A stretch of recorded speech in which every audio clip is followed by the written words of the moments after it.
Claro que sí, nos quedamos con ello y nos vamos a ir con una competición que vuelve a asomar en el horizonte. Hace apenas 2 meses se terminaba la tercera edición del Open Enduro Astur BTT y ya está recién hecho el calendario de la cuarta, que se presenta calentito y a la puerta de casa. Borja, entrega especial, una Enduro Astur.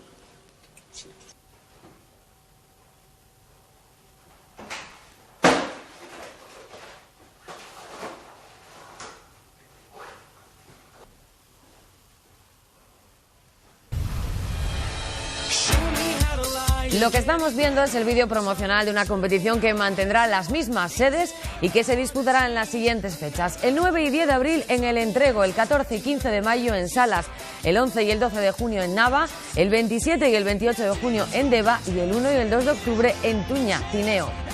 Así les dejamos por hoy. Pasen buena noche, que descansen. Hasta mañana.